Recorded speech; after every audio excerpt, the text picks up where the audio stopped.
Assalamualaikum. Halo sedulur. Apa kabar sedulur? Alhamdulillah, puji syukur kehadirat Allah Subhanahu wa Ta'ala yang senantiasa melimpahkan rahmat dan nikmatnya kepada kita semua. Selawat serta salam semoga senantiasa tercurah kepada junjungan kita, Nabi Muhammad SAW dan para sahabatnya.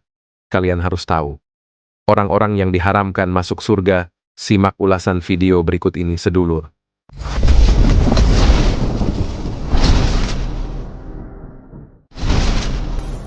Setiap manusia menginginkan surga ketika hari akhirat nanti.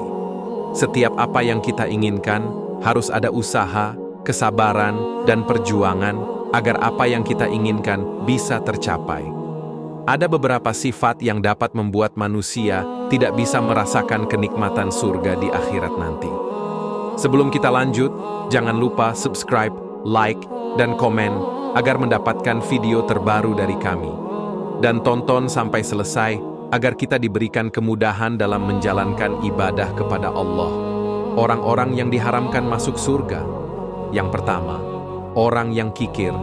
Tidak akan bersatu kikir dan iman di dalam hati seseorang. Apabila iman sudah baik, maka kikir akan hilang. Dan apabila dia seorang yang kikir, berarti imannya sedang tidak baik-baik saja. Orang kikir adalah mereka yang sangat berat mengeluarkan harta. Padahal berbagi rezeki itu bukan membuat miskin, justru membuka pintu keberkahan dari Allah Subhanahu wa Ta'ala. Ciri-ciri orang kikir bisa dikenali dari sikapnya yang enggan bersedekah meski hartanya berlimpah. Mereka takut hartanya berkurang jika memberi lebih mementingkan tabungan dan kekayaan pribadi dibanding membantu sesama. Bahkan kadang pura-pura tak mampu agar tidak diminta bantuan.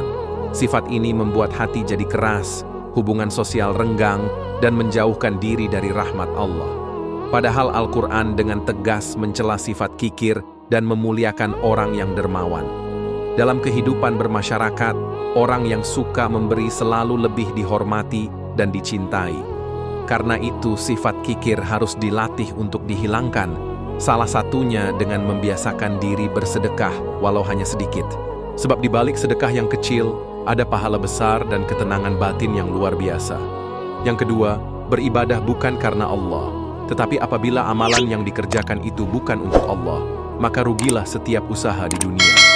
Hakikat ibadah dalam Islam adalah semata-mata untuk Allah, bukan untuk dipuji manusia, mencari perhatian, atau keuntungan duniawi. Jika ibadah dilakukan bukan karena Allah, maka ibadah itu bisa menjadi sia-sia, bahkan berbahaya bagi pelakunya. Ibadah yang dikerjakan hanya untuk mendapatkan pujian dari manusia, ingin dimuliakan oleh banyak orang. Seperti seseorang melaksanakan sholat dengan khusyuk hanya ketika dilihat orang lain, atau bersedekah supaya dianggap sebagai orang yang dermawan, atau beribadah karena ingin sesuatu untuk memperbaiki kehidupan di dunia. Yang ketiga, mengadu domba. Mengadu domba atau dalam istilah Arab disebut namimah adalah perbuatan menyampaikan ucapan seseorang kepada orang lain dengan tujuan memecah belah, menimbulkan konflik, atau memperkeruh hubungan antar sesama. Ini termasuk dosa besar dalam Islam karena merusak ukhuwah persaudaraan, menimbulkan kebencian, dan menciptakan fitnah di tengah masyarakat. Rasulullah SAW bersabda, tidak akan masuk surga orang yang suka mengadu domba. Perbuatan ini sangat dibenci oleh Allah. Allah berfirman dalam surah Al-Hujurat ayat 12, wahai orang-orang yang beriman, jauhilah banyak prasangka, sesungguhnya sebagian prasangka itu dosa.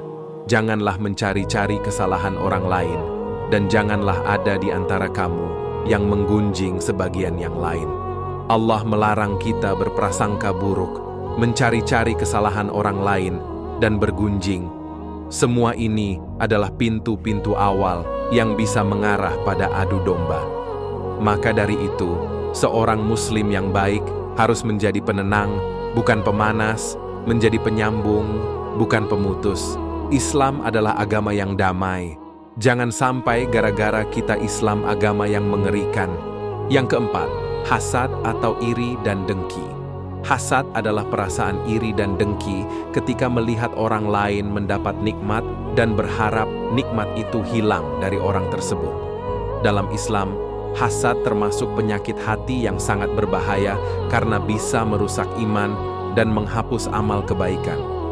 Hasad tidak hanya membuat seseorang gelisah, tapi juga bisa mendorongnya berbuat buruk kepada orang lain, baik dengan lisan tindakan maupun doa-doa yang tidak baik. Padahal, nikmat yang dimiliki orang lain adalah ketetapan dari Allah. Seharusnya disyukuri, bukan dibenci.